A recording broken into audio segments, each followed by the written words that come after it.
Right, ladies and gents, thank you for coming to this post-match press conference. We've got our Director of Rugby, Mr. Jake White. We've got people here on the floor and we've got some people online. We'll start with questions here on the floor, and then after that, we'll give the guys who are online a chance. The floor is open for questions. Jake, is it fair to say that your team only really fired for 20 minutes and the rest of the game just went critical of it? Yeah, I mean, I just chatted to them now. I think if I sum that game up, we found a way to lose.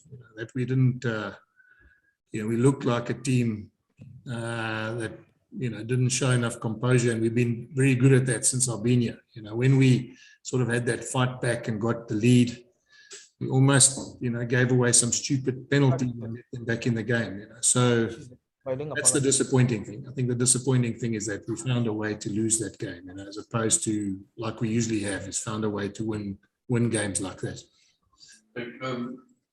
Obviously, the loss of Morné Smith was a big setback, but they targeted two aspects. They targeted the scrums, yes, the momentum, and yes, also the breakdowns of Dion Fourie had a brilliant game. Correct.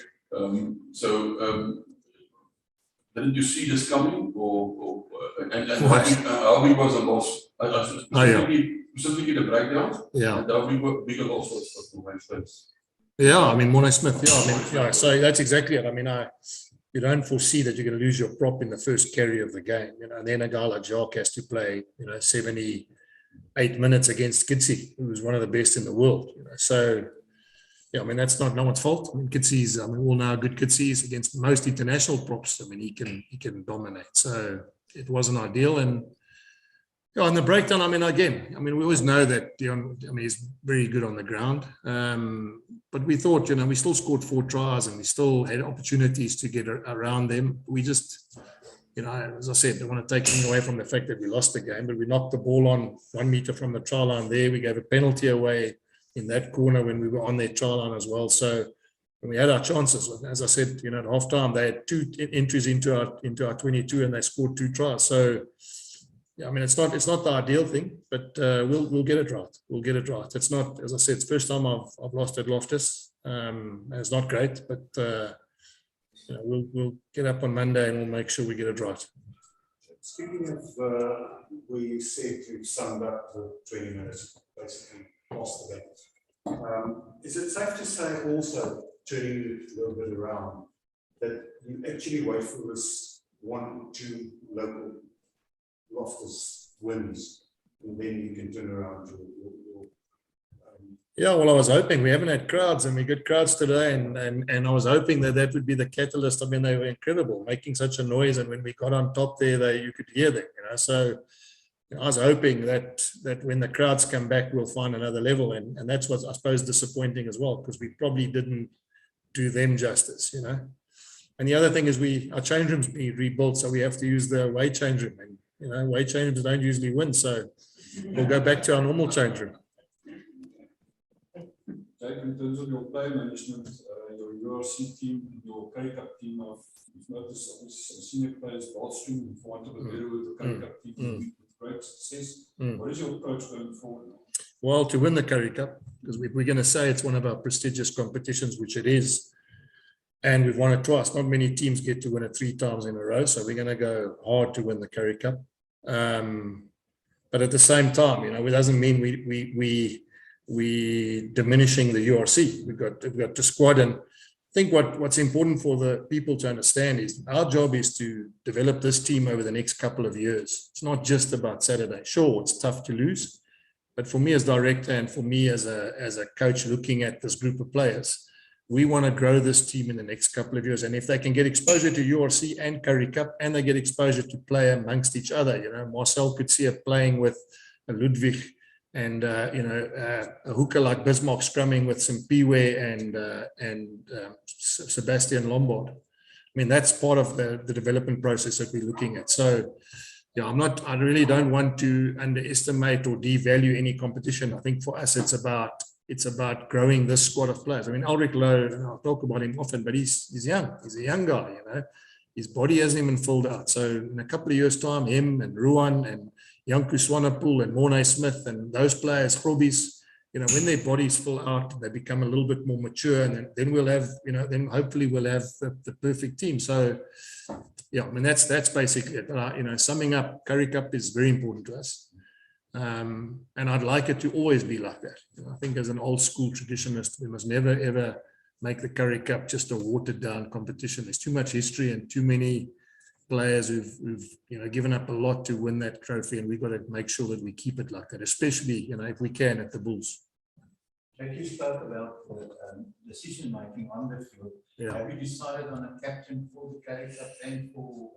No. So part of this thing is also allowing players to grow as captains, and Marcel is our captain. He came off the bench. What do? You say at halftime, listen, you take over. It's not really the great way to do it if you've announced a guy to be a captain. But I think between them, Marcel, Arnu, Cornel, Hendricks, even Bismarck du Plessis, who's captained the Sharks when I was there, I would like them all to help each other make the squad much better. It's easy now when I look, and the decision making just for me was, I think we probably just a little bit hasty at certain things. We had them on the ropes, and all the years that I've been here, all the seasons I've been here, that's generally when we get it. We at our best is we squeeze them, and then we put them away. And the disappointing thing today is we had them after working so hard and almost just through lack of concentration, let them back into the game. And credit to them, credit to them. You saw how they celebrated. It shows you important, and it's important for them to beat the Bulls. And the final decision not to go to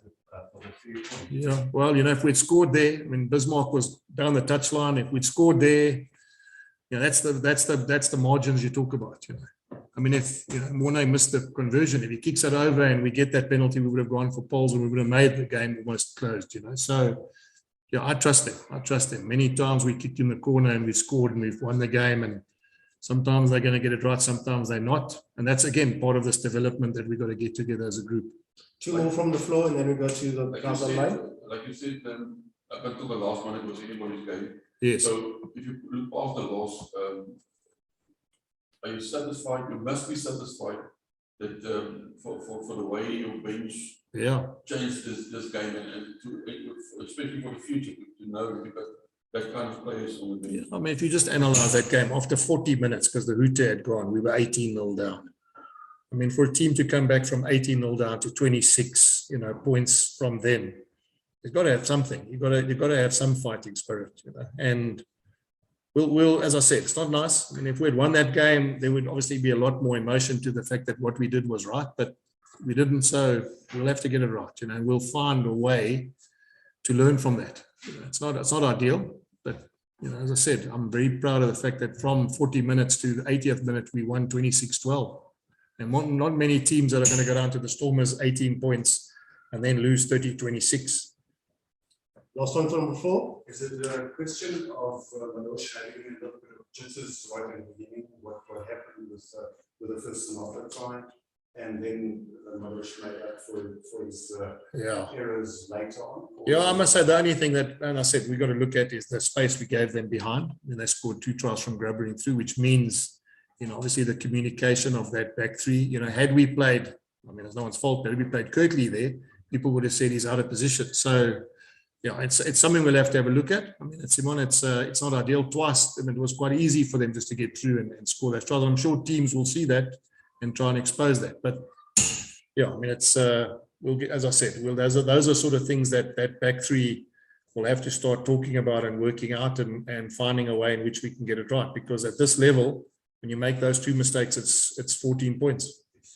We'll now go to our colleagues online. We'll start with Ashfaq, and then Leighton also has his hand up. So in that order, Ashfaq and then Leighton.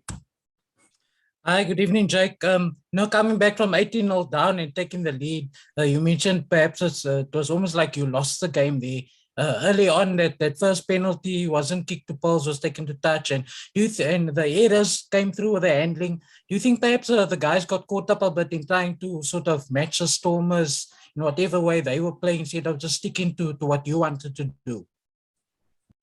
No, Ashfaq, not going for poles in the beginning, and we knocked the ball on the try line. As I said, if we scored there, it would have been a fantastic call. And sometimes we've done it and we have scored. So yeah, I'm not. And then when we did go for poles, we missed the penalty. So you know, the point is that you're never going to get it right unless you look at the end of the game. And if you're going to win this comp, you're not going to win it by scoring 9 points in the game. You're going to have to score bonus points tries. I mean, you look at, you know, sides like Leinster and those sides, they're not going to win the competition 9-6. So, I mean, we backed ourselves to get in the corner there, and we didn't execute. You know, as I said, Bismarck went down the touchline there. I mean, we were leading then, I think 26, if the game would have been over, we scored again, and we turned the ball over with a penalty. So, yeah, I don't think we tried to play a little bit like the Stormers. We knew that they're going to play like that, and credit to them, Ashfaq. I mean, they played till the 80th minute at altitude and beat us with a long range try. So, you know, you don't have to be, you don't have to be sour about it. You've got to. We've enjoyed a lot of wins with this group, and sometimes, as I said, you've got to be humbled by the fact that if you get it wrong, you've got to dust yourself off and come to work on Monday. And just Morné Smith's injury, how bad is it? Yeah, I'm not sure. I mean, obviously the doc says he says it's not that bad, but I mean, any prop who can't play for a couple of weeks at tight head for us now, it is bad. Leighton and then Quivers. Thank you. Jake, hi there. Just on your, you said you are pleased with how the guys stood up and everything, but are you pleased with the position your team finds themselves in on the URC log? No, well, obviously I'm not, Leighton. I mean, I don't, but, you know, I don't want to underestimate the competition. We've had 5-6 tough games, you know, and it's a tough comp. And, you know, when you guys have written very numerous times about a guy like Bruan Pienaar saying it's going to take a few years to get used to this URC, he's 100% right. You know, not only is it going to take any group a chance to get to know this URC competition, especially our group. Our group is relatively young. David Creel is young, you know, made some mistakes at the back there, you know. As I said, Ulrich's young, Grobis is young, Ruan Nokia is young. So, you know, it's not only that we need time to learn about URC, we need time as a group, and I've said it since I started here, we need time to grow as a squad as well. And, you know, it's wonderful when you win because, you know, obviously maybe things aren't highlighted like they are tonight. When you lose or when you don't get things right and you allow teams to beat you, then, you know, there's other ways in which you can sort it out. I mean, we're either winning or we're learning. Just lastly from me, Quivers. how much? Yes. Sorry. Just Quivers. Hi, Jake. Good evening. I'm fine if Leighton quickly wants want to follow up. Yes, Leighton. Thanks. How much do you think your video in the week spurred the Stormers on? Coming from your marketing team, do you think that could have been halted a bit till after the game? Yeah, I didn't see the video, so I mean, as I said, we don't watch the videos. A lot of videos that go out that we're not privy to. So I really don't believe that any video influences the way you play 80 minutes on a game at Loftus. Jake, good evening. Quivers here.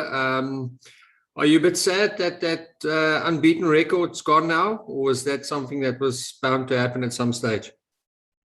Yeah, look, Quivers, it was always going to happen. I mean, you can never go here and win every single game at Loftus as much as you'd like to believe that. I mean, some of the greatest sides in the world, I mean, you know, have lost at home over a period of time. I mean, I know I was in France when Clermont won 77 times at home, and eventually some team came there and beat them. So, yeah, I mean, it's the way it is. As I said, take nothing away from the Stormers. They played well tonight, and they took their chances. And, you know, as I said, we found a way. You know, that penalty where Madosh, you know, again, there's so many ways of looking at it. He fell, he got tripped, he got cut off by one of the locks there. He fell at the guy's feet. Maybe the decision would have been a penalty to us for cutting him off on the way to trying to contest that ball. And then next thing we on their try line and we win the game. So the margins are small, and I'm fully aware of that. And yeah, so it's not ideal, but, you know, as I said, we'll get it right. We'll get it right. You know, we've had a good run and we've enjoyed the time that we can actually, you know, win at Loftus. And, you know, we've got to make sure that we sort it out. And the only way we're going to do is we're going to work hard. Thank you, gentlemen. Thank you, Coach Jake. We'll have Coach Dobbo coming up shortly.